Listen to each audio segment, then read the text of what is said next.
Good afternoon, everyone. Please take your seats. Welcome back, everyone, to the Doha Solutions Forum.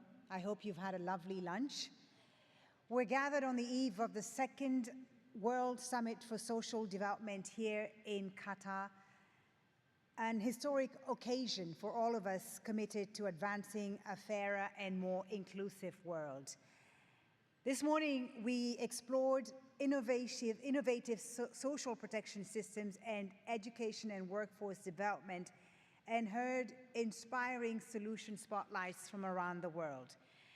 As we continue this afternoon, a reminder that the Doha Solutions platform is connecting and amplifying the many commitments and initiatives which are being shared throughout this summit, highlighting the practical solutions which advance social development worldwide. You'll be hearing more about these initiatives later on in the program. Now, let's keep building on the energy from this morning. I know it's been probably a long lunch for some of us, but hopefully there's energy in the room still. First up this afternoon is public-private partnerships for social development, where unlocking capital, innovation, and shared commitment can make all the difference. So please join me in welcoming our first panel for this afternoon. Our moderator first, Ms. Kristin Edgren-Kaufman, Senior Vice President of Global Impact Initiatives at the United States Council for International Business, and her panelists, Her Excellency Ms. Masameso Asi, Minister of Local Development, Social and Solidarity Economy of Togo.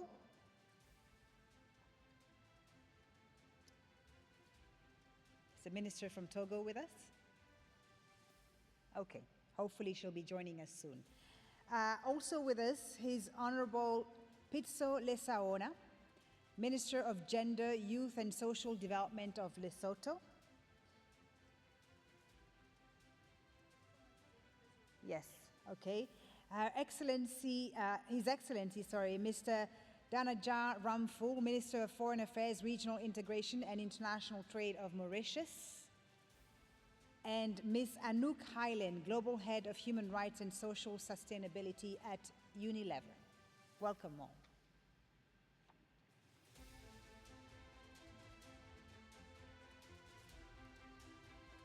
And the Minister from Togo has also joined us.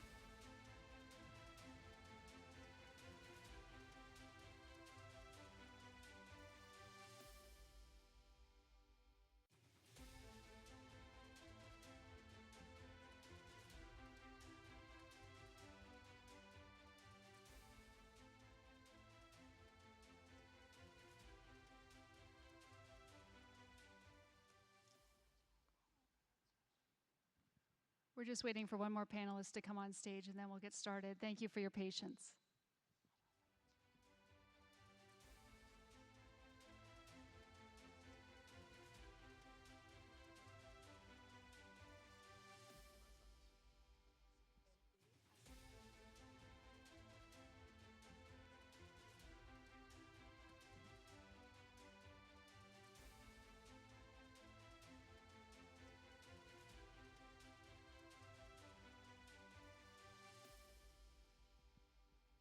Wonderful. Thank you so much for being here today, and thank you to the governments of France and Qatar for hosting this very important convening.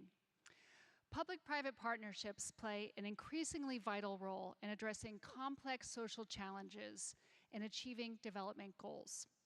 The UN highlights that PPPs, as we abbreviate for public-private partnerships, I know how the UN loves acronyms, can leverage private sector expertise, innovation, and financing to complement public resources, especially in areas like infrastructure, healthcare, and education. PPP frameworks are evolving to include a broader range of actors, such as cooperatives, mutuals, and social enterprises, whose community-based models help address informality, promote decent work, and strengthen social cohesion. By expanding partnerships to include them, governments can co-create solutions that are both economically viable and socially transformative. So this panel is going to highlight successful collaborations between governments and the private sector to advance social development. I'm joined by the Honorable Masame Ase, Minister of Local Development, Social and Solidarity for the Economy of Togo, Mr. Pitso Lisawana of Lesotho, who's the Minister of Gender, Youth, and Social Development, and Mr. Dhananjay Ramphal, Minister of Foreign Affairs, Regional Integration, and International Trade of Mauritius. And last but not least, representing the private sector, Ms. Anouk Helene, Global Head of Human Rights and Sustainability at Unilever. Thank you for all joining us, and I apologize if I mispronounced any of your names. We're going to kick off with a general question, and you will each have 3 minutes to ask. Success isn't only measured by timelines and budgets. It's defined by meaningful benefits for people. How have you leveraged public-private partnerships to scale social outcomes on issues like gender equality, jobs, inclusion, or community services? Why don't you kick off? Thank you. Allow me first of all to express my gratitude to the government of Qatar and France for hosting this session today. I will, if you'll allow me to speak from the perspective of a small island development state, right? See, for Mauritius, we got our independence in 1968. And at that time, Mauritius was mainly, its main income was mainly from sugarcane. So it was a monocrop economy.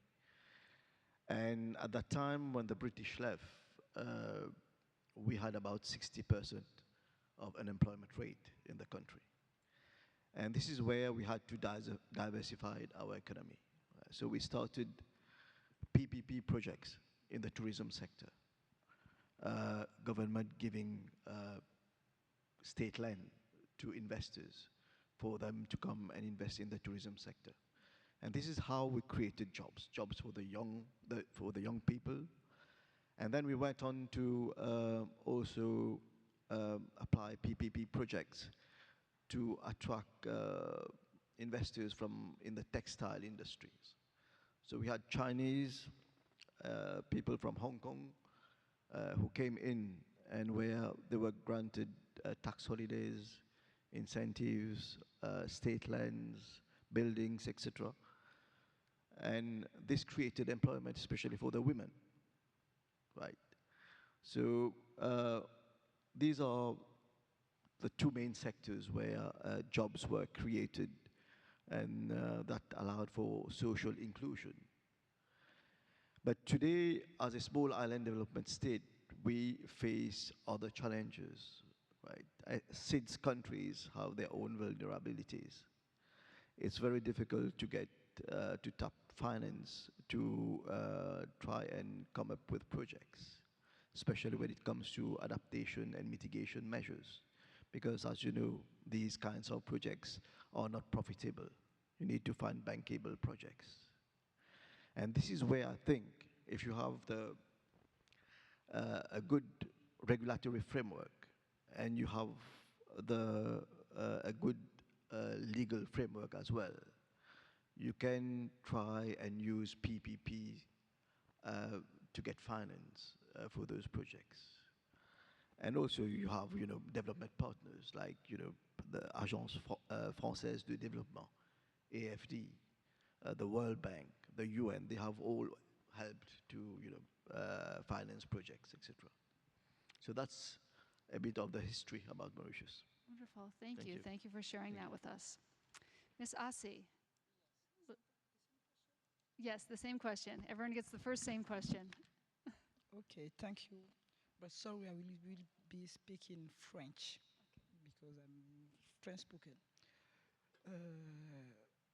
Pour nous, en fait, gouvernement, je dirais que investir dans les questions de développement, de progrès sociaux, de réduction de pauvreté et de réduction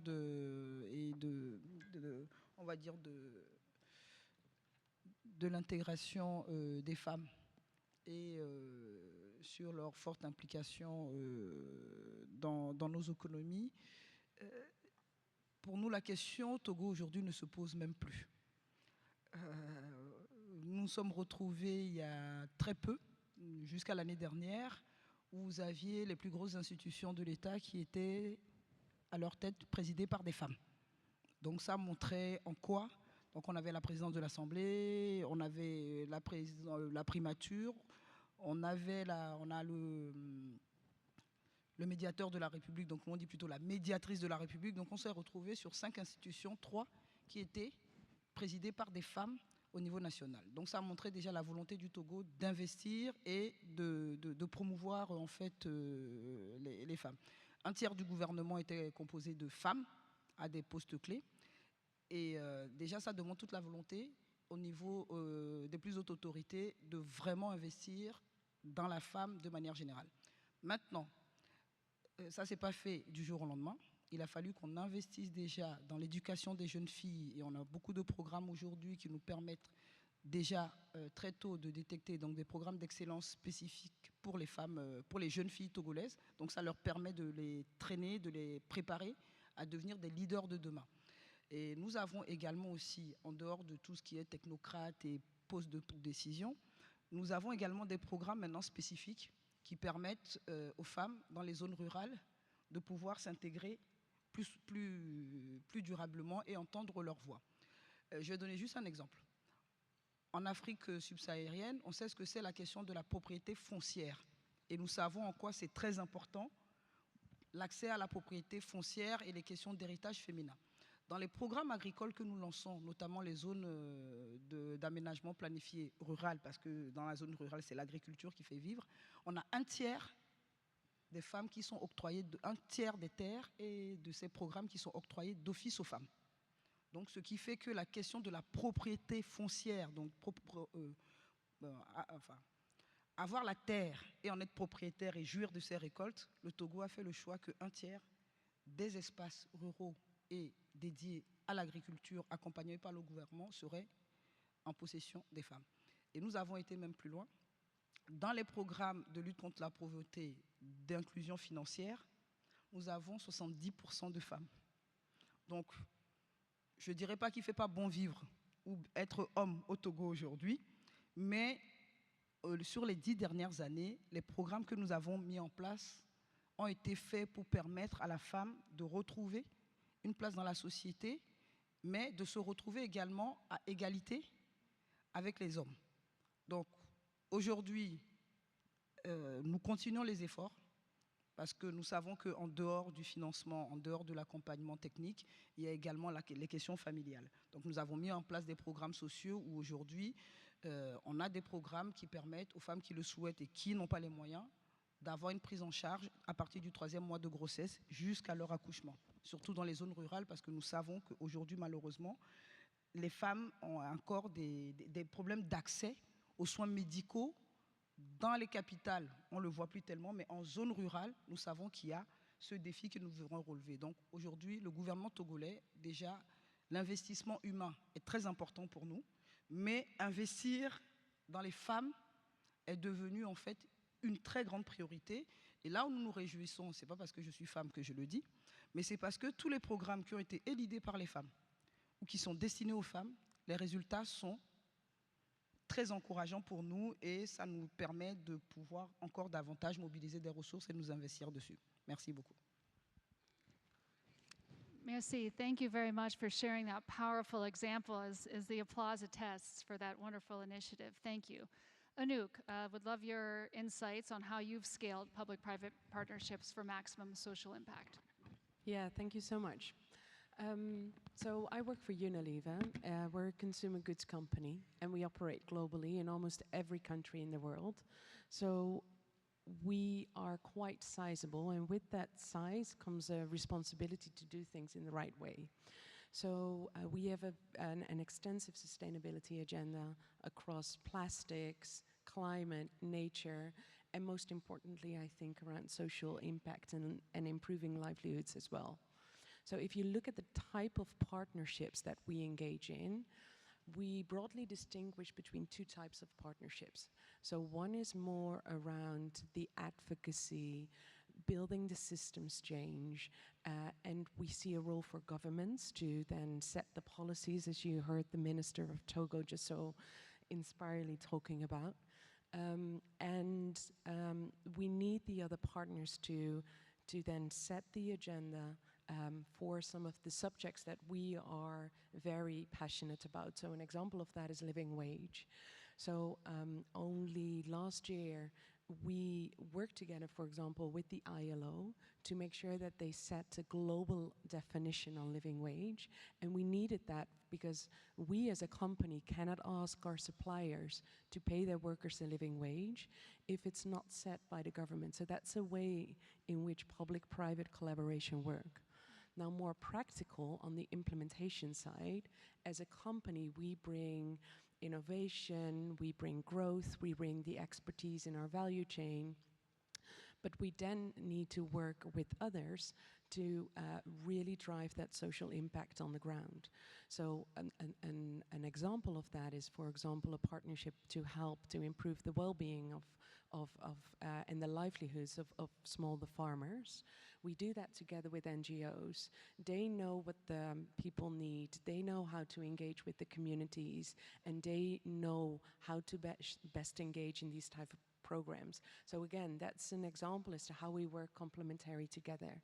Or for example, with small and medium-sized retailers, whereby we work together with expert partners that actually help them to improve the skill sets, the way they've set up the sales model by getting other partners with complementary products involved, for example. So I would say typically we engage in different type of partnerships, and I broadly see a role of the governments to really make sure that they engage in the policy and that they bring some of the agendas to scale.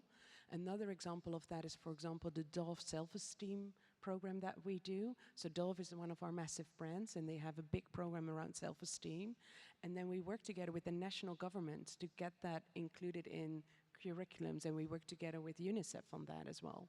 So those are a few examples as to how we do public-private partnerships. Thank you for sharing those examples from the private sector perspective. Mr. Lee Sawana, would love some examples from you on how you've scaled public-private partnerships. Thank you. Thank you very much. In Lesotho, what we do is, with the private sector, the government, we have developed what we call an extended national strategic development plan 2, which with it we pursue a private sector-led economy. That's the bedrock of what we are doing, and with proper implementation. And with proper implementation, we have a lot of employment opportunities that we develop, but we are mostly on the educational side of things. We have the vocational capacitation that we are doing in Lesotho with the private sector. Just that I'm here, even this week on Friday, we are having another function with a non-group Vodacom that we are going to open another center in the mountains, where our country is a bit rural. So one of the things that we do is to extend the coverage of internet and all that. And we are going to open that so that our communities there, they can access that to develop their companies. The other thing that we do to address the youth unemployment and the women economic empowerment, one of the things that the Prime Minister have done is to declare youth unemployment as a problem. He has declared youth unemployment for 2 years. It is a state of disaster that we have. And in so doing, it helps the private sector to come in and work with us, because that helps us to remove some of the red tape, some of the laws that would otherwise hinder progress. So that's one of the things that we have done as a country. And we have also developed a lot of programs, which I'll talk to them in the next question. Those are programs like Sababas that we developed by the Prime Minister. We have economic inclusion program that I'll talk to also in the next program that we do, especially for the rural areas. We are very much aware of our people with disabilities. Fortunately, you can see why. So they are never left behind. In that program of economic inclusion program, I think we have 40% that would be youth.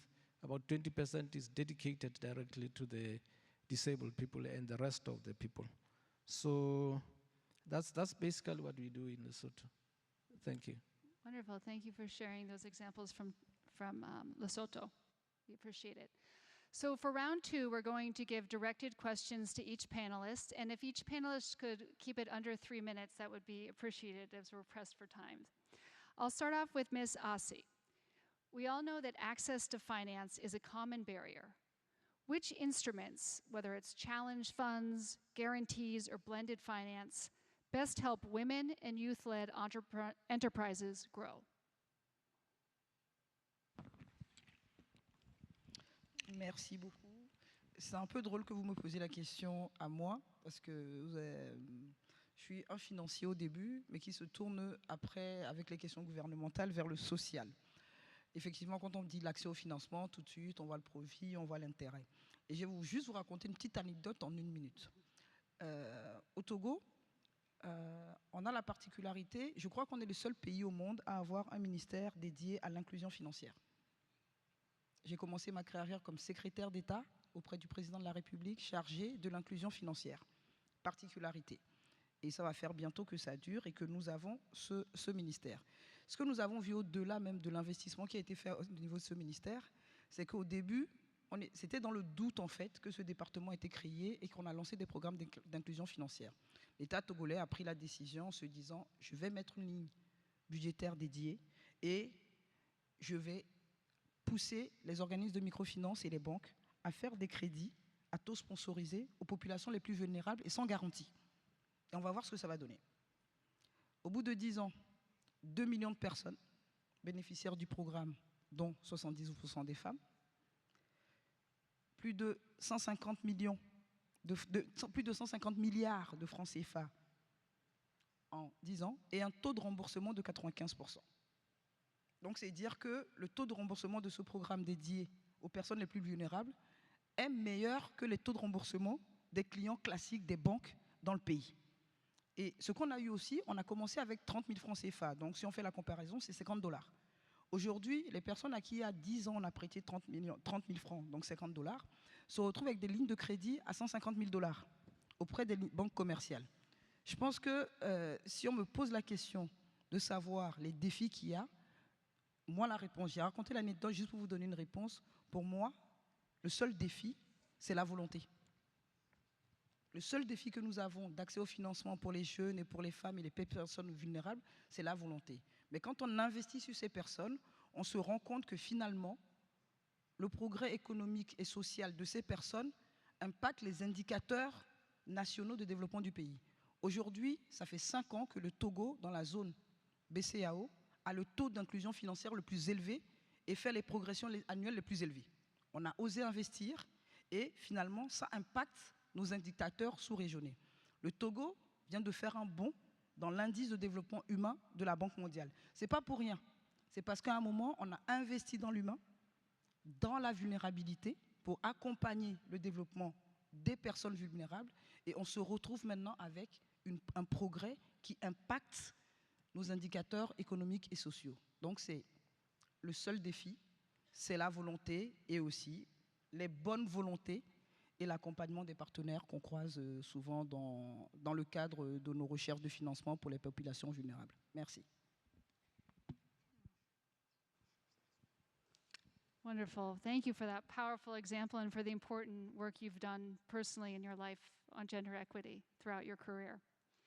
Pivoting now to Mr. Lisawana, would love to hear your thoughts on what role private-public partnerships have played in advancing youth employment and skills development. Thank you very much. Let me start first by giving the background of our country. As I said, youth unemployment is ranked one of the biggest problems that we have. I'll go into numbers. We have about 40% of our youth that are unemployed. And that is why the legal notice was published. That is going to take 2 years to address that. Now, some of the problems where we mentioned, but a few, which are barriers in finances, would be your collateral, for instance. We have the banks, we have everyone who can give money to the youth and to the people who are very vulnerable, but the problem is you'd need a collateral which very few would be able to raise. So that's how we are trying to address it, and we are going to develop first the National Revolving Entrepreneurship Youth Fund. I think we're still going to get a proper name for it, but it will be a fund that is going to address how to relax the terms and how to assist even the government assisting with the private sector towards that issue of collateral. And we have other initiatives that we do with the private sector. One of them is the mining sector. The mining sector in Lesotho supports us mostly with the training of the youth, and it is from that training that then they give them some work to do with them. And then we have other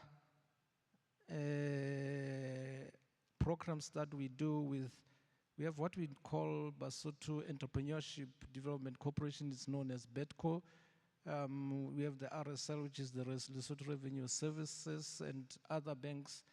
We collaborate together to still address the issue of giving, say, a grant or whatever for the small businesses to kickstart. Because once they are, but with education mostly, so that whatever amount that you give, you really earn something out of it. We have developed quite a number of programs that I said I'll talk towards. In the first question, some of them is the Sababa. So it's a program started by the right honorable Prime Minister, seeing that the youth in Lesotho, they are very innovative. The products they produce, anything that is produced around the world, we saw that we can, and they can do it, but they're doing it in a very small scale. So that's why he started that. It is sort of a competition for a year, and it's annual, it's now 3 years.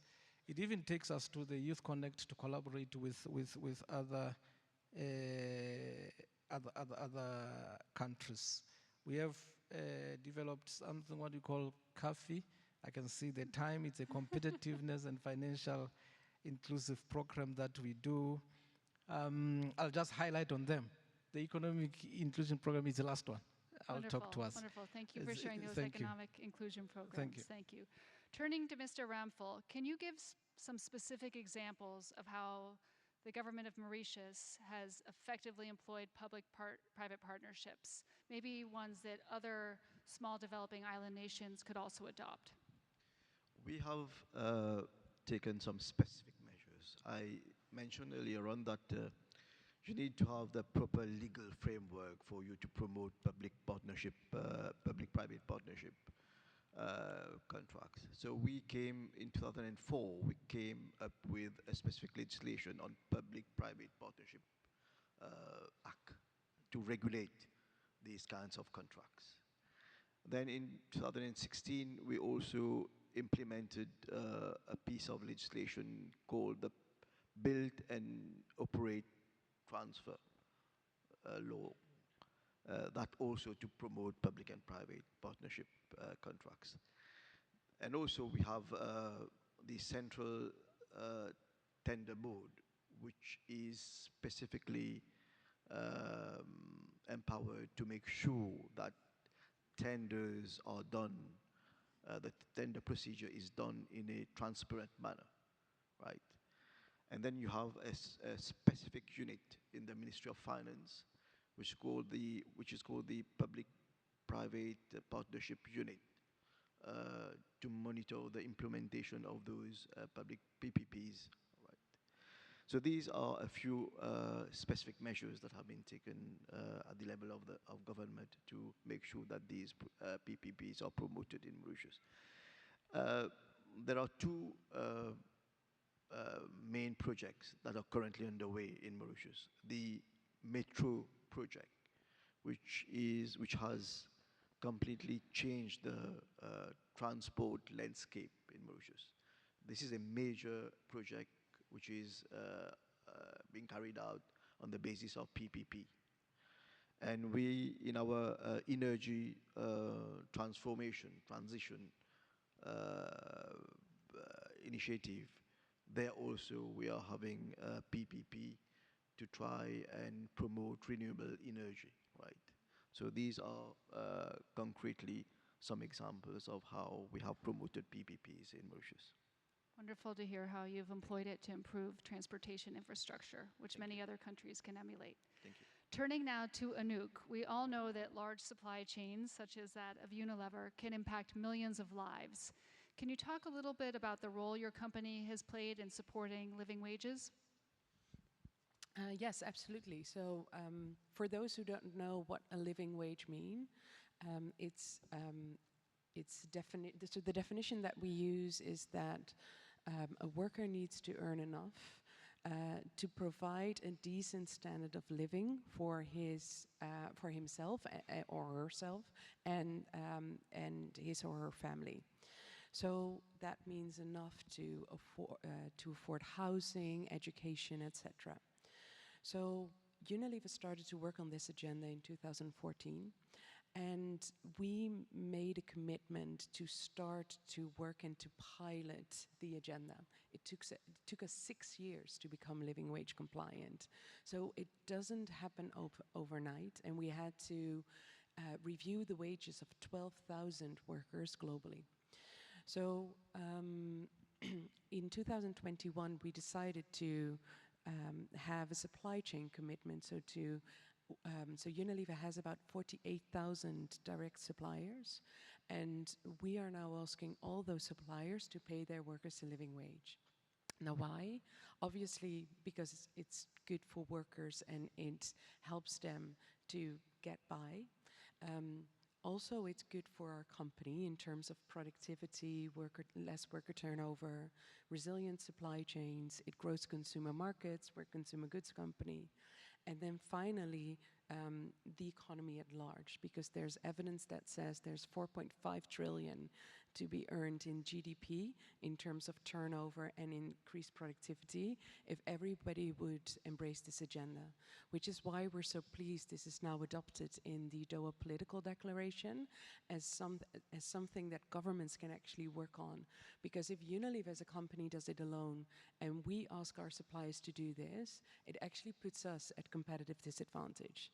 So we actually need governments to review their wage policies and to work together with employer organizations, with the workers, and to review the wage policy so that we actually work towards this agenda together. Wonderful. Well, we're pressed for time. I know there's so much more to learn from all of you, but I'd like to close by just reinforcing the message that public-private partnerships are not charity, they're not philanthropy. They are partnerships that advance the economic interests for both companies and communities. And in order for them to be effective, for businesses to bring this solution-based approach to communities, it really requires strong public policies and also strong government institutions that defend the rule of law. So with that, I'd like to thank all of our panelists and the governments of Qatar and France for hosting us here today. Thank you.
Many thanks to our panelists for highlighting how public-private partnerships can unlock resources, innovation, and shared accountability to advance social progress. The Doha Political Declaration recognizes the important role of the public and private sector in generating decent employment opportunities for all. Which leads us, ladies and gentlemen, to our third solution spotlight, which brings the world's partnerships to center stage here in Doha. Whether solving for employment, social integration, poverty, these collective efforts show what's possible when creative resources and accountability unite. So please join me in welcoming to the stage His Excellency Rexlon Gatchalian, Minister of Social Work and Development of the Philippines. Also joining us, Mr. Xavier Coy, Political Advisor to the French government and the French delegate to the ILO and the G7. And Mr. Moez Doraid, UN Women's Regional Director for Arab States. Please join us. Let's stand, yes. Thank you so much. Do you have the microphone for the... Thank you so much. Thank you all. Thank you for joining us. We wanted to stand so that you can tell us, you know, with all your energy, what you are doing in your countries. We wanted this to be dynamic, a dynamic session.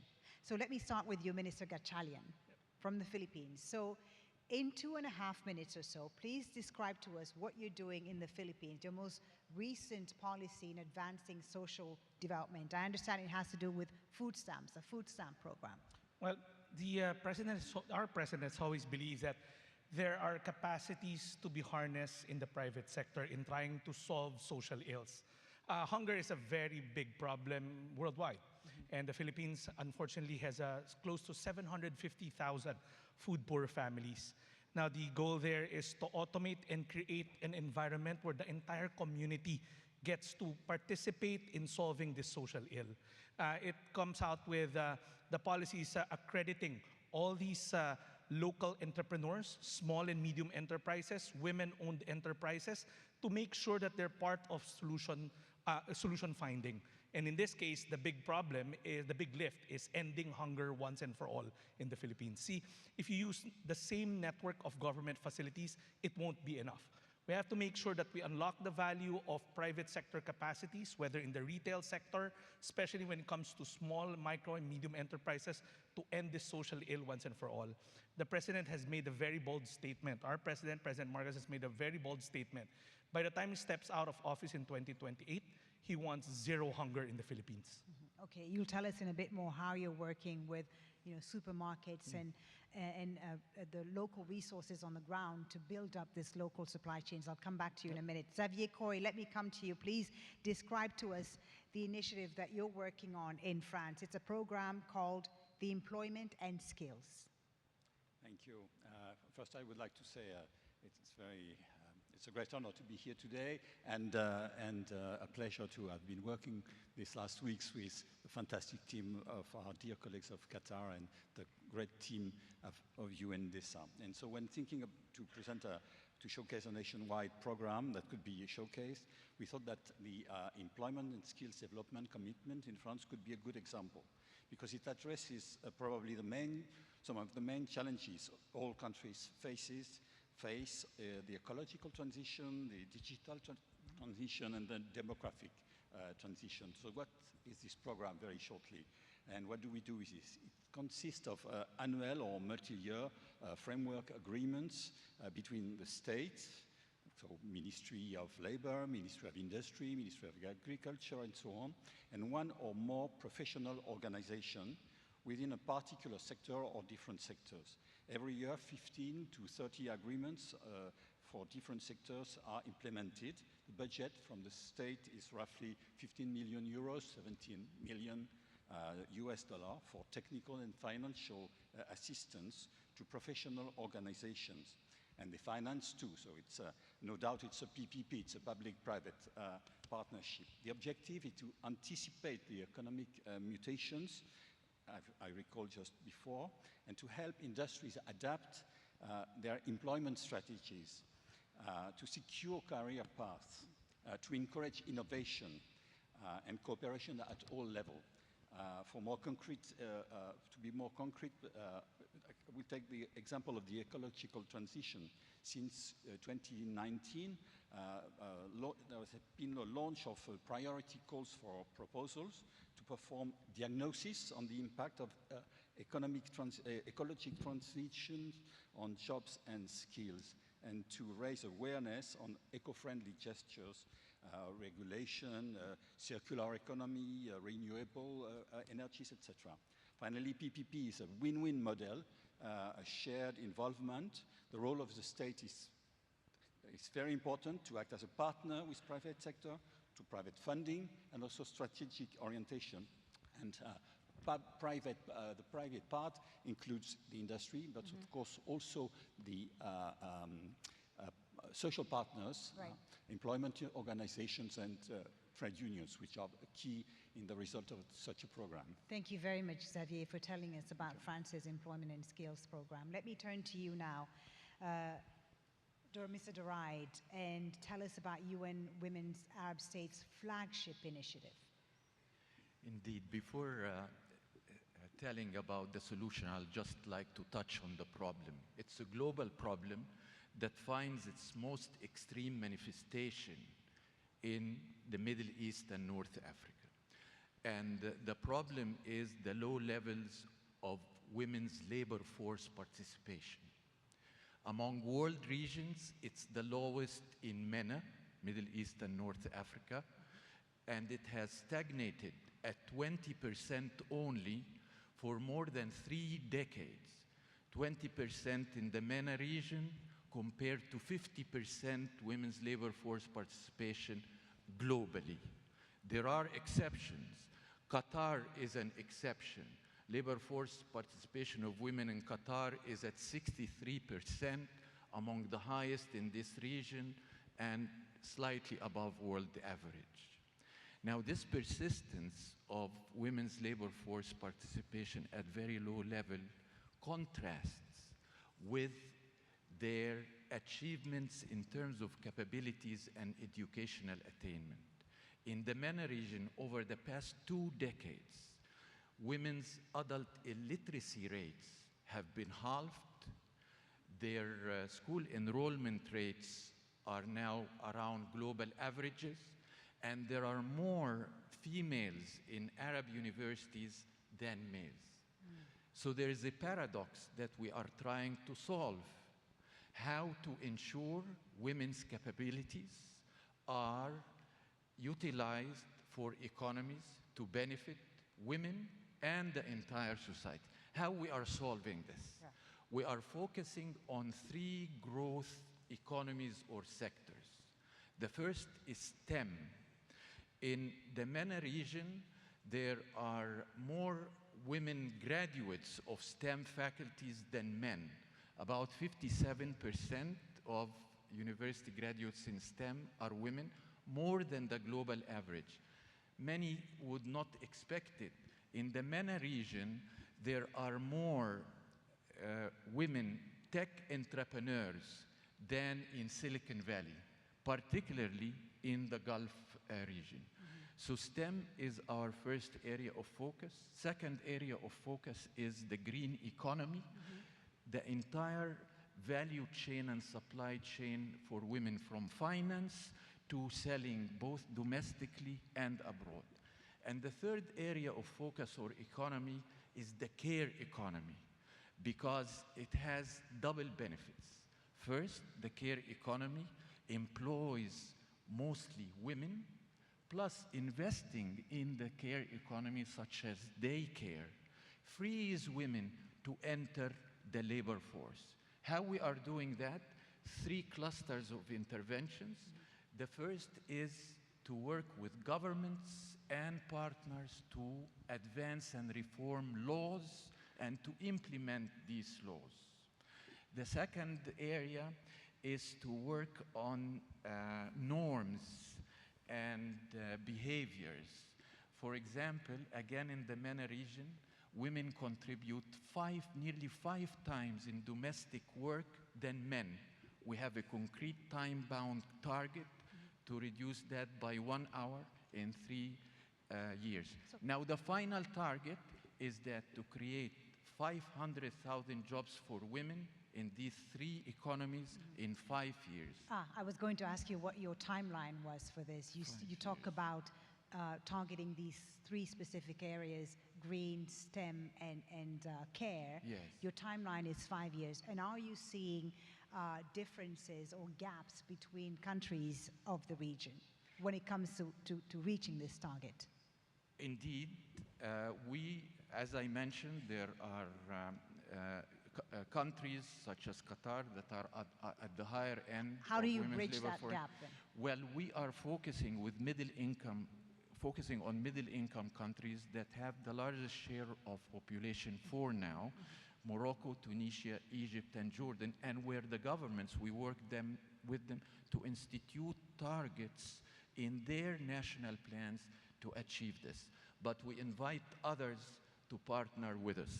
Thank you very much, Mrs. Wright. Thank you for that. Minister Gatchalian, let me come back to you. The program that you talked about in the Philippines is a perfect example of an innovative example of PPP. But how are you working on the ground with, the local partners, the supermarkets and so on, to ensure that this not just supports the economy of the Philippines, but also supply chains within the Philippines, that it strengthens supply chains in the Philippines? Well, first of all, again, the program is called Walang Gutom, or Nobody Hungry. The tall order or the heavy lift is our president wants to end hunger by 2028. Right. I think it's a very bold initiative. No Philippine president has made that bold statement. But the handicap there is we're a country of 7,200 islands. And most of these 750,000 food poor in families are in the farthest islands, in the highest mountains, in the farthest from the city centers. Right. And Now, so how are you making sure that the initiative Again, reaches these high... Then you tap into existing capacities. Right. And when I talk about capacities, I'm not talking about big retailers or supermarkets that are normally found in city centers. You talk to agriculture co-ops, farmer groups, people's organizations that are in the food line. You make sure you talk to women-owned micro, small, and medium enterprises. They're spread across the country. Sadly, over the years, nobody has seemed to tap them and bring them into the fold of government programs like ending hunger. So basically what I'm trying to say is the country's main policy is to make sure that we liberalize the accreditation of food retailers. In fact, we're not accrediting big retailers. We consciously made a design policy that brings into the fold smaller retailers, and normally these are women-owned companies, these are farmer-owned companies, these are fishermen-owned companies, and they're the ones providing for their own. Meaning, in a community, you have a farmer cooperative providing for the hungry people in their families, Right. in their communities. So it's one, liberalizing it, the accreditation process, and two, using technology.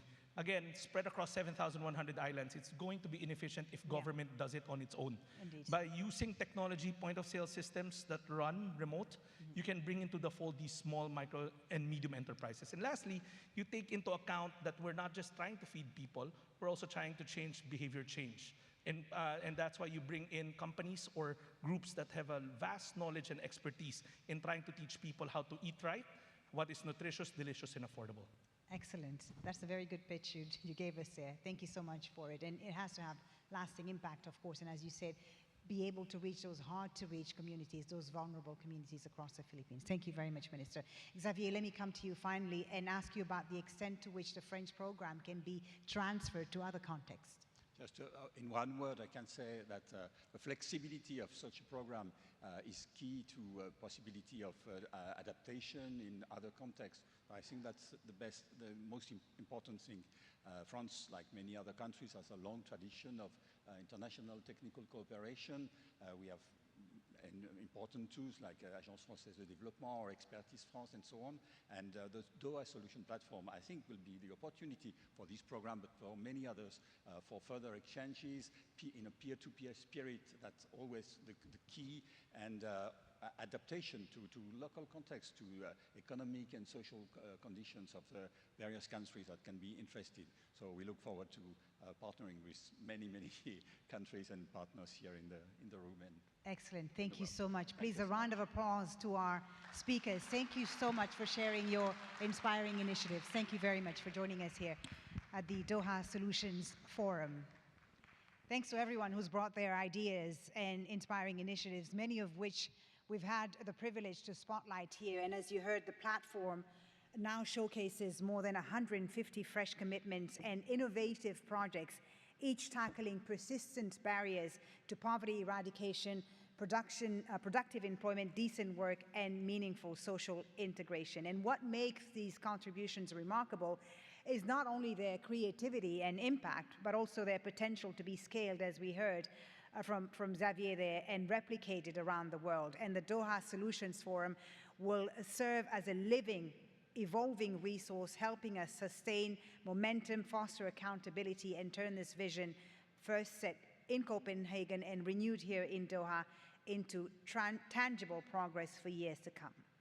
Now, as we keep building on this collective energy, it's time now to turn our attention to a vital element of social development, which is strengthening dialogue and participatory government. To guide us, please welcome our next moderator, Ms. Mary Beth Goodman, Deputy Secretary General of the Organization of Economic Cooperation and Development, who will lead the final panel today. And joining her are His Excellency Dr. Abdulaziz bin Nasser bin Mubarak Al Khalifa, Secretary General of the National Planning Council and President of the Civil Service and Government Development Bureau of the State of Qatar.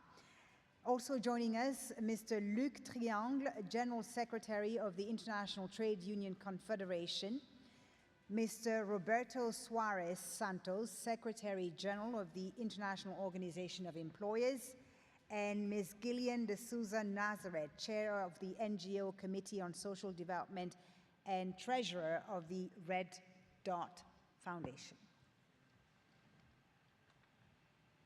I think this is working wonderful. Well, if you thought you were going to sneak in and sleep in the back, no, we have saved the absolute best for last. So this is one that you are going to want to really wake up for and pay attention to. Jet lag is no joke, is it? We've all experienced it. Well, good afternoon. It really is a privilege to moderate this distinguished panel, and I issue a warm welcome to all of our speakers. This issue of social protection, social dialogue, participatory governance is really complex. Around the world, we've seen societies are navigating these overlapping transformations. Climate change, demographic shifts, digital transformation, the rise of artificial intelligence, the challenges go on and on. But the forces are essentially reshaping not only how we work, but how we live and how we interact. So it's in this context that it's crucial for people to have a say in the policies and the decisions that are impacting them. Social dialogue is this indispensable tool for helping to bridge the gaps between employers and workers, between governments and their citizens, right? To help promote inclusive and shared economic prosperity. Evidence shows that countries with well-designed social dialogue institutions tend to have better working environments. In fact, according to OECD research on countries with collective bargaining systems, workers covered by firm-level bargaining receive higher wages, and countries with coordinated bargaining systems tend to have higher employment rates. Social dialogue can also help protect vulnerable workers. One example, in Tunisia, a recent agreement in the construction sector aims to improve working conditions by strengthening occupational safety and health, while also preparing the sector for future challenges and fostering productivity and innovation. Participation builds trust. That is a fact. The OECD survey of drivers of trust in public institutions shows that the strongest predictor of trust is whether people feel they have a say in decision making. Yet only 30% of the people surveyed said that they feel they have a real say in what government actually does. So participatory governance means that decision makers are not only listening, but that they are responding and acting in a meaningful way with concrete policies and services that reflect citizens' and stakeholders' needs and aspirations. That's why today's discussion is an opportunity to learn from these experts and their experiences. The idea is to explore how stronger dialogue and participation can make our economic and social policies more equitable, more sustainable, and more trusted. So with that, I would love to dive right in with our distinguished set of speakers. I will just briefly introduce the four speakers, if I may. We have Dr. Abouzeid Nasser Al Khalifa, who is the president of the Civil Service and Government Development Bureau of Qatar. We also have Mr. Luke Triangle, the Secretary General of the International Trade Union Confederation. Mr. Matthias Thorns, the Vice President of the International Organization of Employers. And last but not least, we have Ms. Jillian D'Souza Nazareth, the chair of the NGO Committee on Social Development, excuse me. So with that, I would like to turn to our speakers here. And ideally, we have got a bit of an afternoon delight here, if you may. And if I may turn to you, sir, all panelists, I'm going to give you the same question for our first one, and we'll just go down the row if that's okay. Structured dialogue and participation. I saw some head nods, right? We all know that this can help build and rebuild trust. But the challenge is, how do we make it routine and impactful? How can countries embed the social dialogue in the everyday decision-making, the mandates, the funding decisions, the data transparency, joint monitoring? How do we do this so that it lasts? I'll start with you, please. Thank you. Good afternoon, everyone. I'll try to make this quick due to time and give my distinguished panelists also a chance to speak. This is a vital element of any plans to ensure dialogue and ensure participation. In Qatar, we have Qatar National Vision. And in our national vision, which was inaugurated and established back in 2008, we looked at four main pillars. One of those four main pillars is the social development pillar. In Qatar, we do, and it's ingrained and it's in our DNA, we do believe in dialogue. Hence, you see us in mediation, international mediation, and a lot of or trying to mediate in a lot of conflicts. In Qatar, from the local perspective, when we created our national vision and then the subsequent national development strategy 1, 2, and 3, ensuring the dialogue and ensuring that there is participation from public sector, private sector, civil society, have created that roadmap towards implementation. And I'll give a few examples. We've established something called Sharik, or Participate. It's an online platform.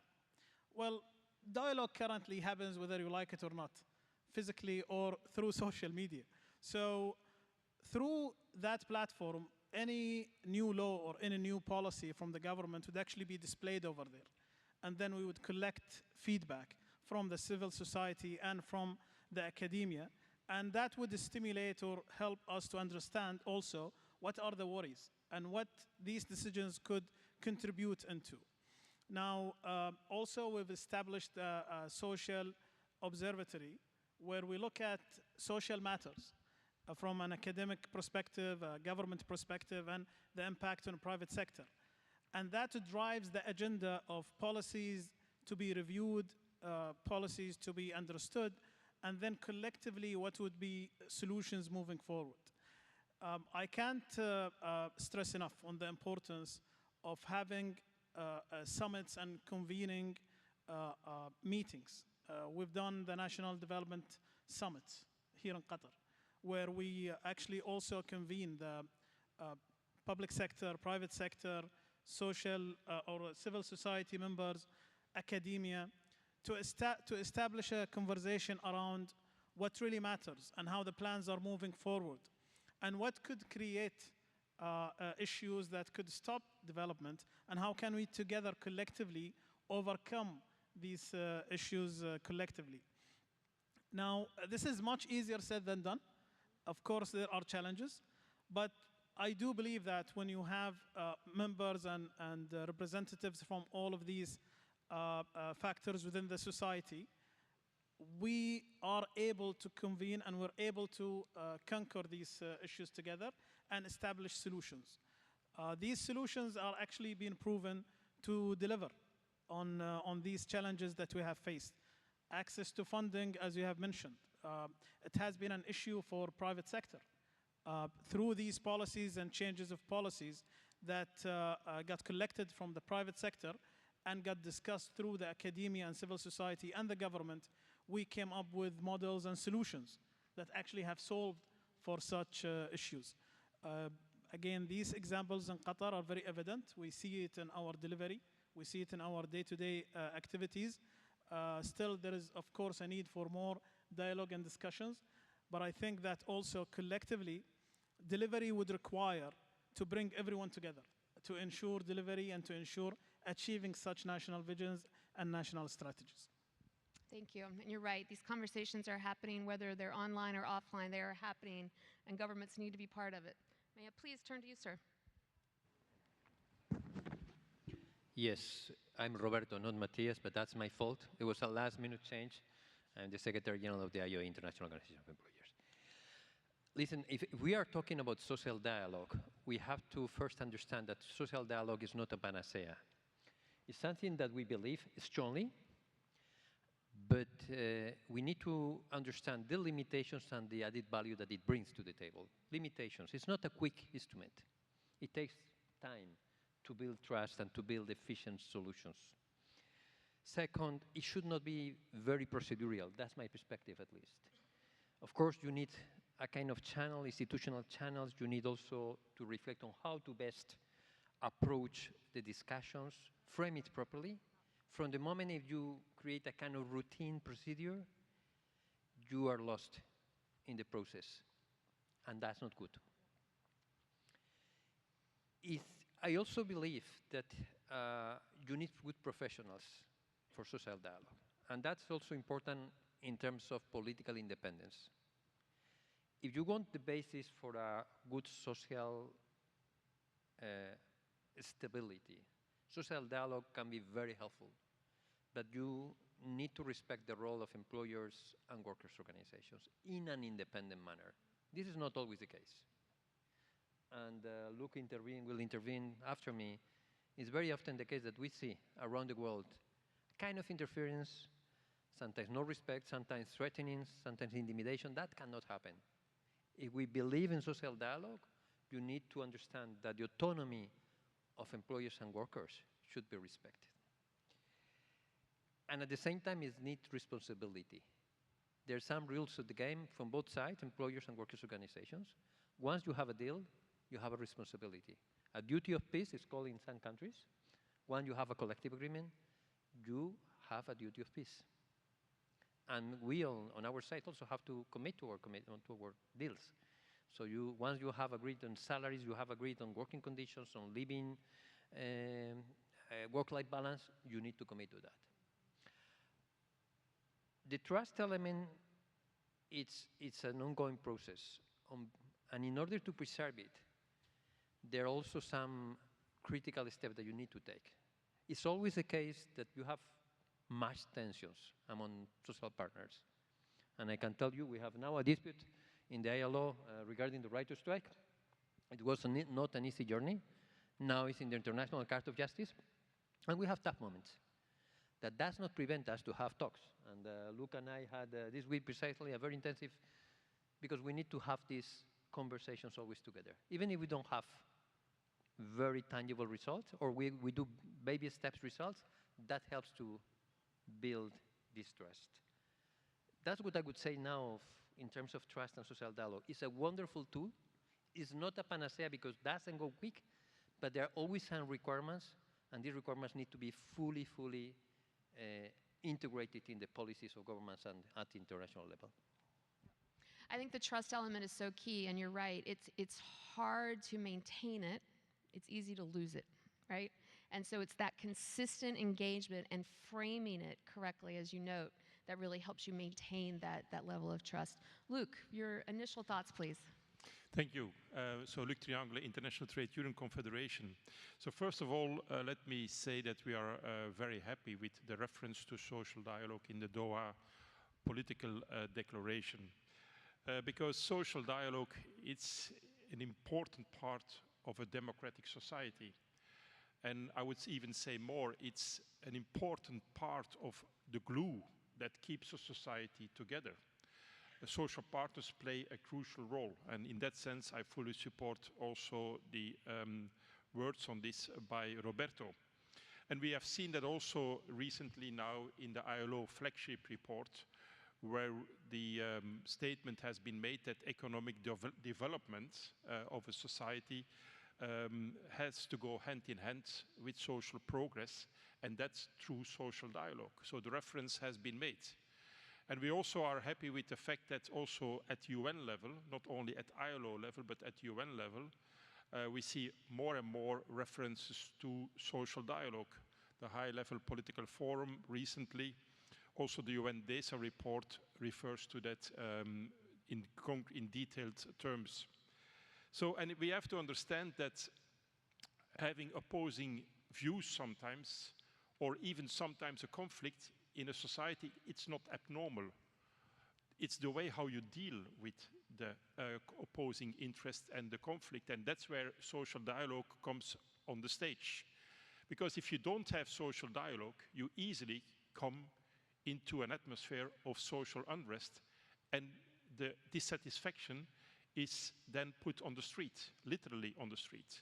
So social dialogue is important to have social dialogue is an institution that is important to indeed have the dialogue and try to find the compromise.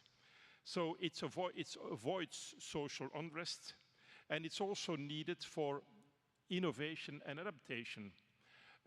We are dealing with technological change. We are dealing with climate challenges that has effects on the world of work. Well, with social dialogue, you can better manage those processes, and it's absolutely crucial to have it.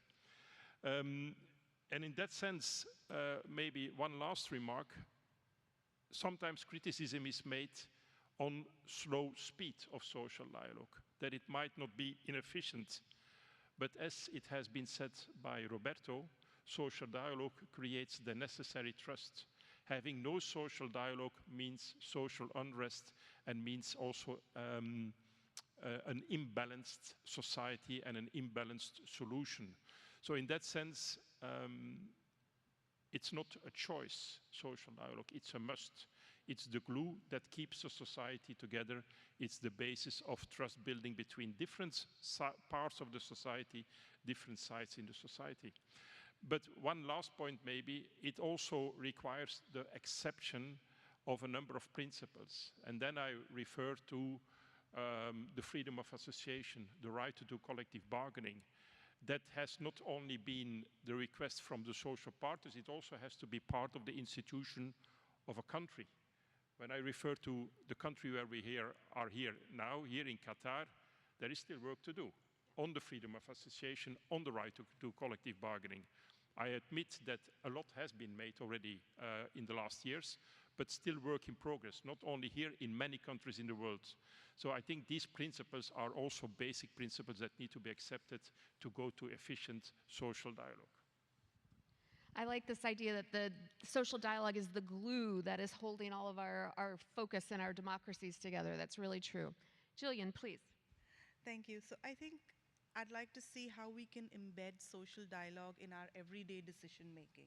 You know, more that we move from consultation by invitation to collaboration by design. And like most women, we always have a plan, right? So for me, my top three would be mandated, because mandates matter. When you mandate dialogue in policy, in law, you mandate it at every ministry and in every organization, including civil society partners, then you have a defined role. And that defined role can be linked to a clear record of how their inputs were recorded. You know, so that dirty word called accountability comes in right away. And to that, secondly, I'd like to talk about funding and capacity, because dialogue cannot live on goodwill alone. You know, it's a nice place to start, but there has to be put resources behind it. Ensure that voices that are not always around are remembered to be put in, and through process. I'd also like to touch slightly on data transparency and joint monitoring. And for me, that's important because if all partners work from the same evidence, then trust follows, because you cannot then dispute the data. So let's start there with shared dashboards, public dashboards, so everybody can see it. And it's also a question of saying, you know, I said something and this is what happened. So that transparency angle comes in and the dialogue is more effective. And last but not the least, culture and continuity, because summits, election cycles, they come and go, but the quality of the dialogue will keep continuing, and that gives us shared responsibility. And so I'd like to see the whole concept of a social dialogue become a habit, something that stops being just an event. It can start with an event, but it becomes more of our everyday life. And I think through the extremely generous hosting of Qatar here, this is a good place to start, and maybe it will be the light on the way forward. I like this, and I'm going to pull this thread a little bit, Jillian, because how do we make this a habit, right? How do we get governments to really make this something that is just part of the routine practice? At the OECD, we've been digging into this and asked our own members about some of these habits and to get some examples. And I'll give you just a couple that people gave back to me. In France and Colombia, we have seen both of those countries draw on citizens' voices to navigate some of the most polarizing issues they're dealing with at a societal level, to include, how do you deal with end-of-life care, right? How do we deal with transitional justice issues in the case of Colombia? In Finland, they've actually set up citizen juries that have helped inform some of the difficult trade-offs that every government has to make, right? But in Finland, they particularly dug in and used this in health and social care reforms, which is really interesting. In Lithuania and Latvia, they're piloting digital platforms to help build out some of this public consultation that we heard about here in Qatar. And in Chile, Ireland, the UK, and Brazil, they're leveraging participation to ensure that there's a whole of society effort to frame the approaches to the green transition. So they're really building on some of this. But I'd love to hear more concretely about some of the examples you all have. And I'll turn to you, if I could, Dr. Al-Khalifa. The public sector innovation that you talked about, the dialogue that you talked about here in Qatar, it's really putting citizens at the center of some of these services. But what practice has really been most improved in the service quality that you've seen here in Qatar? Thank you. Now I have to agree with some of what was mentioned and with the panelists, and some I would advise to actually read more and explore what we're doing here in Qatar, because I think there is some mismanagement or misjudgment around the delivery. And I'll start, I think, with the last point that you have mentioned. And I can't agree more with you around access to data and making data as visible as possible. And I think some of the good experiences that we had in Qatar is with something we call the Q Insights, where we've displayed more than 1,100 open data points for the public to gain access to for the academia. And we do have, based on our national development strategy, clear KPIs for the dashboard to ensure delivery. And that's visibly displayed to the public to follow and to ensure delivery, plans versus delivery from the government perspective. And again, let's remember that this is the dialogue that we're always talking about is between the different components of the society, the government, private sector, the civil society, and academia, and ensuring that all of them collectively are working towards the benefit of the society itself. And I'll give a few examples that you've asked, I think, a very specific question around satisfaction. Based on an excellence award that we've created for the government, services provided by the government. Now we're running the second round. This was established back, I think, 2023.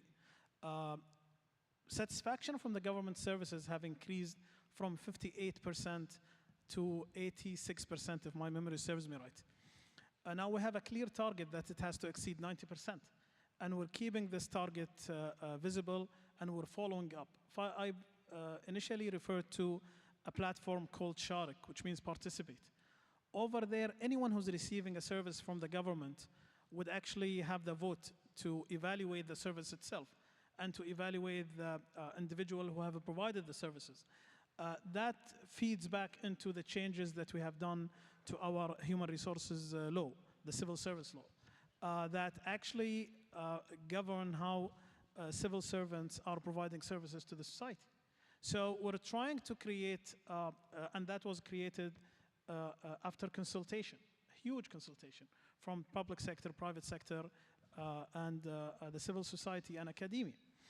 All of these elements feed into a service excellence innovation lab, where government, in case there are some services to be innovated or to be provided, they run sprints that goes into development of innovative solutions that would provide the services to the citizens, the residents, and the society here that would ensure satisfaction and ensure that we do this in an optimal way. There are various evidences, some of them I have mentioned. Due to time constraints, I don't want to dwell more and take more of the time of my also colleague panelist here. But what I could, I think, explain is that there is always work to be done. Of course. Dialogue is the foundation to ensure that everyone is talking about how to improve work and how to take things further. And I always believe, and this has been our motto in Qatar, that dialogue is the solution, and we should always look at solutions collectively and drive forward. This is what our national vision has been all about, from the 4 pillars of human resources development, social development, environment development, and economic development. This is what our different development strategies has been all about, and this is what we deliver, and we has been delivering on there. Thank you. Thank you very much. There is clearly no one right way to do any of this, and that's what's so useful, is to share examples of what's working and what's not working, so that we can all build and grow from this. And I'm going to come back to hear more from our International Trade Union Confederation here, if I may, next. I'm going to go a little bit out of order, because I'm going to build off of one thing here. We just heard Dr. Al-Nasri say that, there's always more work to be done. And you mentioned in your interesting opening that sometimes the social dialogue, it can be really slow, right? But sometimes that slowness is because we're trying to build the coalition to keep everyone at the table, right? So I'm curious from you that we've seen in instances social dialogue can also deliver some quick wins. It can go either way. So when everyone is there and engaging, give me an example of some social dialogue efforts that have improved working conditions, and what really made it stick, what made it work? Well, we have plenty of examples where social dialogue has delivered results in the last years. Let me start with the implementation of the SDG agenda, the 2030 agenda. We have examples where on gender equality, social dialogue and trade unions together with employers have delivered results, and I have to look to my paper, not to forget any country, results on equal pay in Chile, in Iceland, in Ireland, in Japan, in Mauritius, New Zealand, Peru, and the United Kingdom. On climate action, social dialogue, extremely important, because if you want to keep the support of workers and civil society on climate action, you need to bring them on board, and not to do it only at the very end of a process, because then you create distrust, because people feel maybe left behind in this whole climate agenda. So through social dialogue, and that was directly referring to SDG 13, we have agreements made in Somalia, in Colombia, in Spain, in the making of new climate legislation, taking on board all interests. But also to deal with the multiple crises that we are faced with today. Obviously, climate action is one of them, but also, for instance, the artificial intelligence, the digital agenda. will affect millions of jobs and society as a whole in different ways. So, and we have examples also there how social dialogue has created a platform and a result where the danger is still there, but where people feel involved in creating and designing also the jobs of tomorrow and the economy of tomorrow. I think also recently we have all been faced with the pandemic. Well, I think the pandemic is probably one of the best examples, unfortunately, that we had a pandemic, but it's one of the best examples of the added value of social dialogue, because which countries have been most successful, if I may use that word, in dealing with the social consequences of the pandemic, that were these countries in the world where you had structured social dialogue in finding solutions for workers, for companies that were impacted by this pandemic. So in that sense, we have many examples where we can show that social dialogue is indeed not just or cannot be considered as an inefficient tool, but actually as an important instrument to deal with the challenges of today and to deal with the challenges of tomorrow. But important is indeed that we also don't consider social dialogue only in the field of work. Let me also deal with that, because sometimes this is then something related to labor and to the world of work. No, social dialogue has also, can also be used in other fields where the society has to deal with. So I think employers and employers' organizations, we as trade unions with representing workers, we are part of a society, an important part of a society, and as I said in my introductory remark, it's an important glue to keep the society together, and that goes beyond the world of work. I couldn't agree more, and thank you for bringing up that example. I mean, every country is essentially still trying to recover from aspects of the pandemic. And if I may, I'm going to build on that thread a little bit as well. You know, as the Secretary General of the International Organization of Employers, you have sort of a bird's eye view on some of this, right? And what is it that we need to see from countries, right? So that employers are willing to co-invest in skills and care. And if that policy environment may be something to bring up, right? What is it what kind of certainty do employers want to see? We hear a lot, and at the OECD, we focus a lot on some of the tax work, the regulation work, multi-year plans. But what is it that you think unlocks that investment that is so desperately needed by so many countries? There are many angles to your question, but I will try to be very brief, okay? Because here you have different perspectives. The global community of business is very complex and heterogeneous. You have a big multinational, you have a local player, you have a small and medium company in Guatemala is not the same as a global player. In order to enhance the skills agenda, and I cannot, Mary, agree with you more. And I'm very much obsessed with that in the ILO, but also in other UN agencies. The skills agenda is a driver of change, is a driver of productivity. We have to take it much more seriously. The world of work, but the world of business is changing so dramatically. We are not so aware, whereas we should, of how it's drastically changing the way we also live. I mean, we made some predictions when we were discussing the future of work. These predictions are now overcome after the pandemic. Working time as a concept, workplace as a concept also is changing. Skills anticipation, if we can talk about that, and in the OECD you know that also very well, is a key driver of success. Regulations are not up to the expectations, and we know that. Why? Because very often the case, they are very institutional. This recognition of skills and qualifications that have been set up in many countries, some of them work properly, but they are overcome also by reality. The market is already providing solutions to global recognition of skills, whereas national institutions are. So that's an area where we need also to help employers, because it's more and more the case that you recruit people from abroad virtually. And you need to have a kind of acknowledgement of the expertise of these people. And that's a driver also of success. Second, incentives sometimes are too varied, too overlapping or non-existent for skills anticipation. Incentives for an employer to try to enhance the workforce skills are very limited. But it's not an excuse for an employer not to have this agenda. I think there is a lot of raise awareness of what's coming.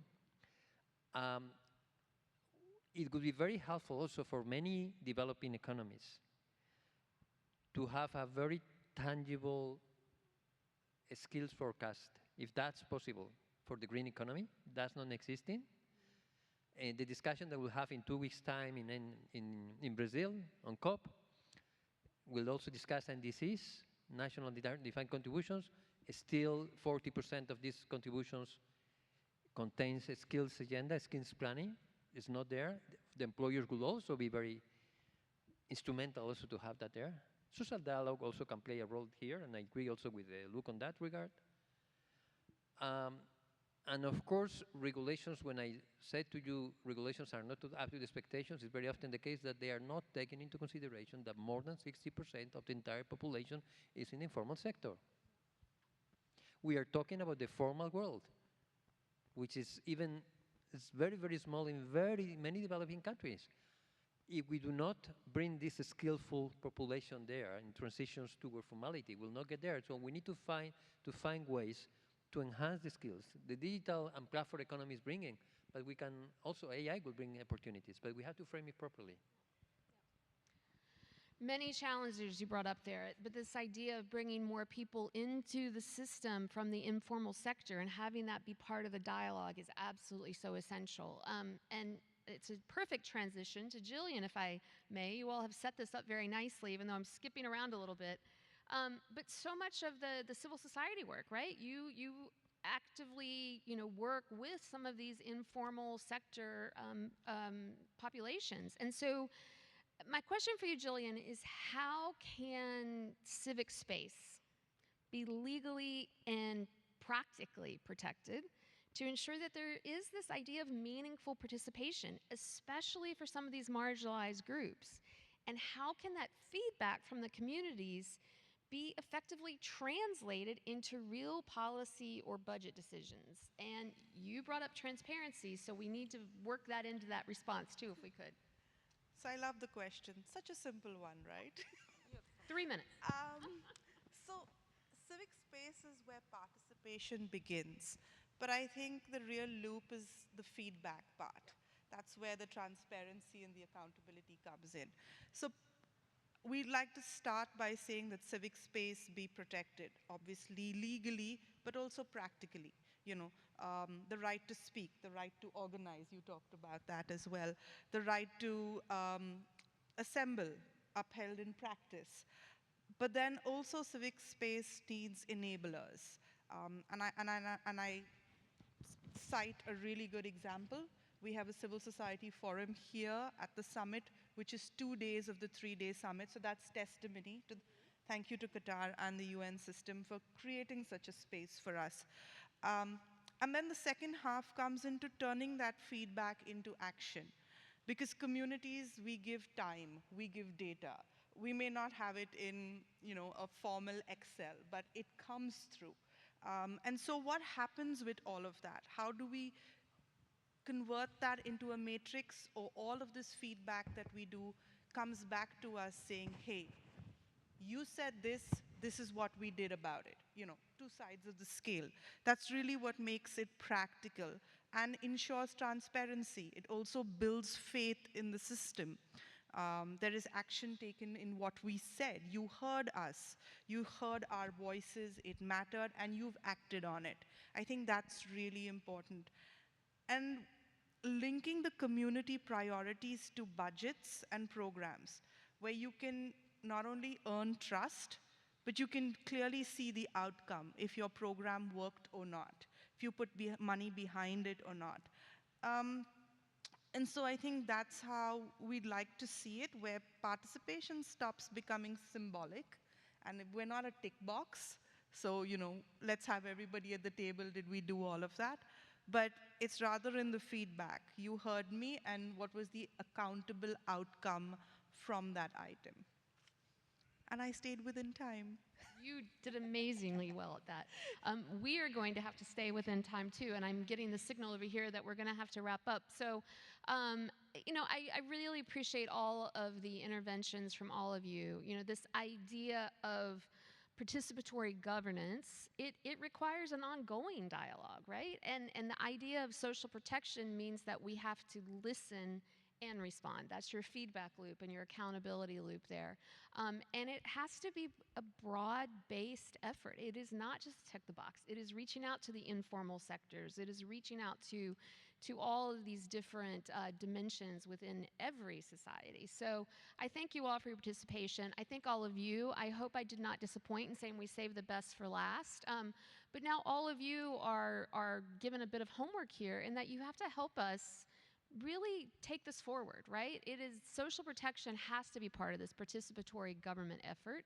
And now that we'd like all of you to help us continue to have this dialogue as we leave this particular venue and spend the next few days here in Doha. So thank you all very much, and thanks again to all of our panelists. 30 years ago, we gathered in Copenhagen and made a promise to put people at the center of our development. This November, we will meet again, this time in Doha, for the Second World Summit for Social Development. This summit comes at a critical moment. Inequalities are widening, trust is eroding, communities are struggling with conflict, climate shocks, and rapid technological changes. And yet, we also see extraordinary innovation, resilience, and solidarity. That is why UN member states have come together around the landmark Doha Political Declaration. This is a bold commitment to end poverty and inequality, to invest in care and support systems, and to guarantee that access to health, education, housing, decent work, social protection, and digital connectivity for all. In the lead up to this summit, we launched a global campaign under the theme Accelerating Social Progress to hear directly from people around the world. Hundreds of voices told us what the social progress means to them. Dignity, opportunity, justice, inclusion. These voices will guide us in Doha. Summit will deliver commitments from the world leaders, solutions sessions and exhibitions, and accelerate progress, mobilize resources, and strengthen multilateralism to ensure no one is left behind. This is our chance to rebuild trust between people and their governments. Many Let us thanks. accelerate social development and make the dignity and opportunity a reality for everyone. The meaning of social progress around the world. Many thanks to our distinguished panelists for that fascinating conversation which explored the importance of social dialogue and participatory governance in building societies that are inclusive, equitable, and resilient. And this mirrors the Doha Declaration, the Doha Political Declaration, which highlights the importance of multi-sector and multi-stakeholder engagement and integrated responses to social development challenges.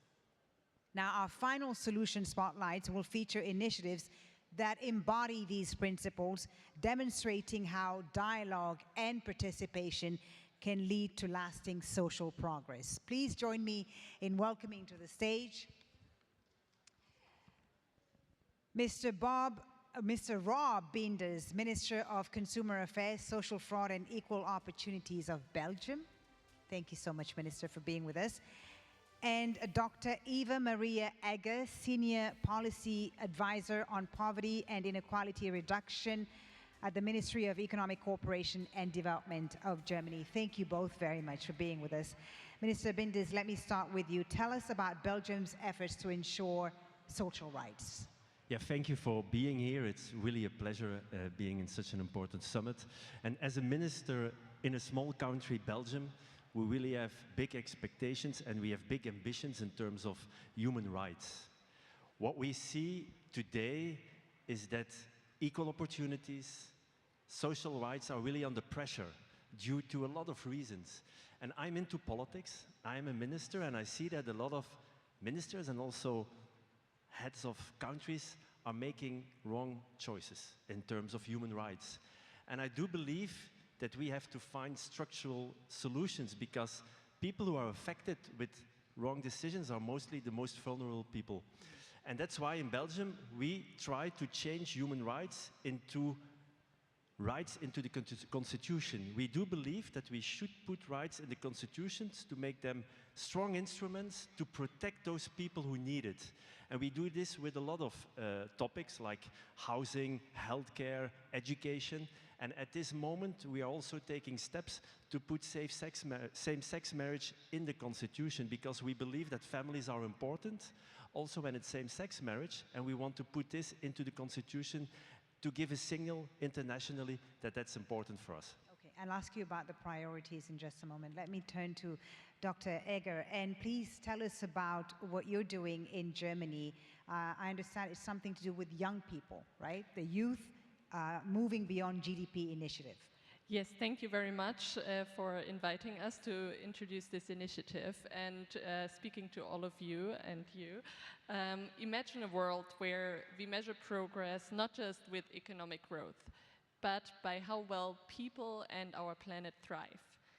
And so this is what this initiative is all about. We have been talking or using gross domestic product, GDP, as a measure of development, but we all know that it is a limited indicator by only measuring what we produce and what we consume, but not really considering fairness or the wealth of our ecosystems or the future of the generations that will have to live in this world. And this is where this initiative comes in by bringing together young people into this debate. And so we founded together with the Beyond Lab from UN Geneva, the UN Trade and Development, and the Young People's Student-Led Initiative, Rethinking Economics International, this initiative, which we invite everyone to also join to influence the discussions around beyond GDP. Okay, so it's a joint initiative with UN Geneva. Exactly. I'll ask you more in just a second. Let me come back to you, Minister. You talked about some of the priorities for Belgium, but which social rights do you think should be prioritized for constitutional protection first, and why? Yeah, as a minister, I do believe that we should protect minorities as much as possible, and the constitution is a very good instrument. And things that affect people's in a daily life are most important, like housing, education, healthcare. Those principles should not be impacted by ideology or politics. They should be impacted by constitution, and that's how we protect minorities, and that's what we try to do in Belgium. Can you give us a concrete example of that? Yeah, right at this moment, we see an evolution on same-sex marriage, and in Belgium, this is already in the law, but we want to protect it more, so we are now taking steps to put it in the constitution, so then you protect a group of people that they can see each other the way they want to see each other, and that they can love each other like they want to love each other, and that's a step that we want to make. Thank you very much, Minister, for that. Thank you. Dr. Iga, so what impact is the youth network expected to have on reshaping global development beyond GDP, especially in influencing high-level UN policy? Yes, so concretely, we are actually inviting, or we have invited young people to join the debate around the new measures beyond GDP. The Secretary General called in the Pact for the Future, Action 53, I think it was, for the development of such a measure. And he introduced a high-level expert group to prepare recommendations. And so this Wednesday here in Doha, we will have a discussion of youth representatives with these experts from the high-level expert group. So to bring to the table recommendations that a youth network of more than 1,000 young people from around the world contributed in the last 3 months or so since the Financing for Development conference. Give us an example of one of the recommendations they're making to leaders here in Doha. I'm actually putting you on the spot now. I actually was told not to Not to reveal any reveal of it, it okay. because it's part of our side event on Wednesday on We'll make sure Beyond to attend. GDP. Exactly. Thank you so much, Dr. Iga. Thank you, Minister Binders. Thank you both for being with us here. On the Doha Social Forum, thank you very much. Inspiring initiatives that we've heard about all day long, and it is clear that today's discussions and innovative examples have laid powerful groundwork for advancing social dialogue, participatory governance, and broader social progress. The dedication and collaboration shown here will continue to inspire action beyond this forum. And now, ladies and gentlemen, to reflect on the achievements of the day and share his perspective on the path ahead, it's my honor to invite Mr. Lee Junhua, Under-Secretary General for Economic and Social Affairs at the United Nations, to deliver our closing statements.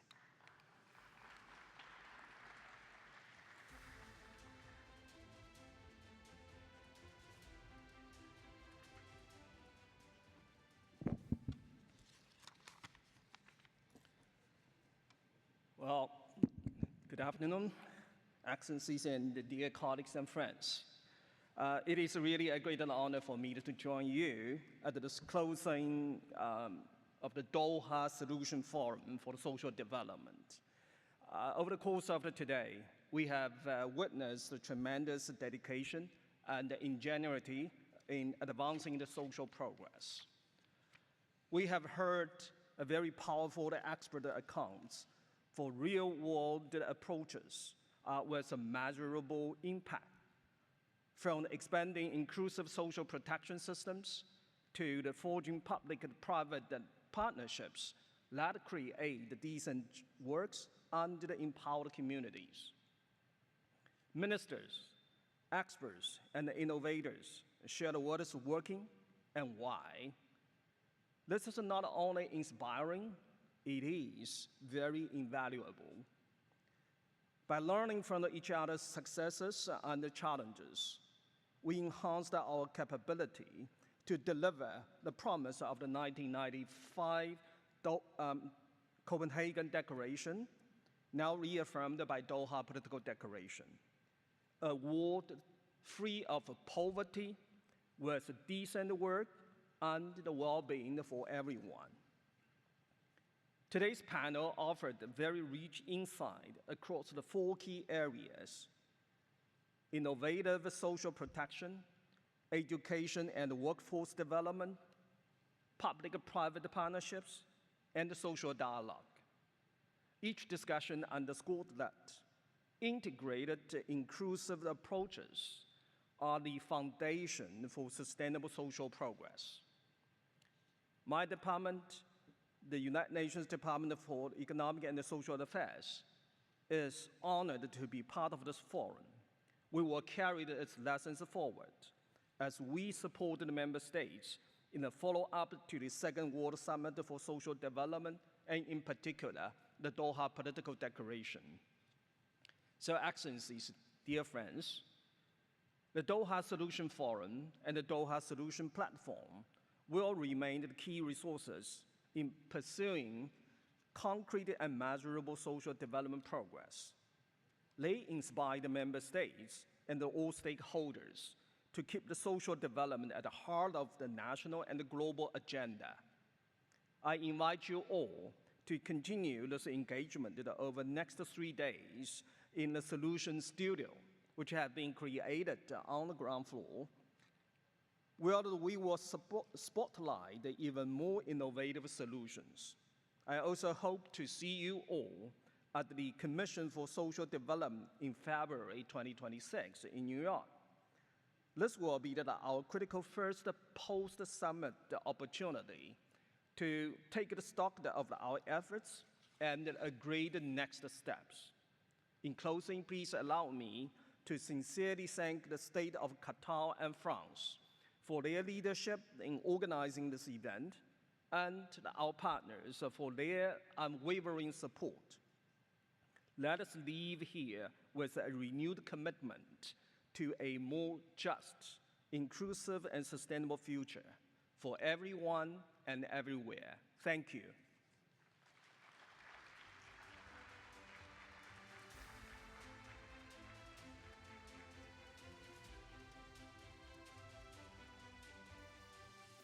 Thank you very much, Mr. Lee Junhua. Excellencies, distinguished guests, ladies and gentlemen, what an inspiring day it's been here at the Doha Solutions Forum. Today, you shared your vision, your energy, and expertise, transforming ideas into action. Innovation and partnership are bringing lasting change to communities around the world. So as the discussions begin tomorrow at the Second World Summit for Social Development, don't miss out, as Mr. Lee Junhua said, the Solution Studios. Check it out. It's a space for see practical commitments in action and deepen the partnership that power social development. We look forward to seeing you there in the coming days here in Doha, the Solution Studios. So on behalf of the hosts and organizers, thank you all very much for being here today. Thank you for your dedication to advancing social development for all. We look forward to the ongoing conversations and collaborations that lie ahead. Let's keep building the solutions together. Thank you all very much. I'm Foliba Thibault, wishing you an excellent afternoon in Doha. Thank you.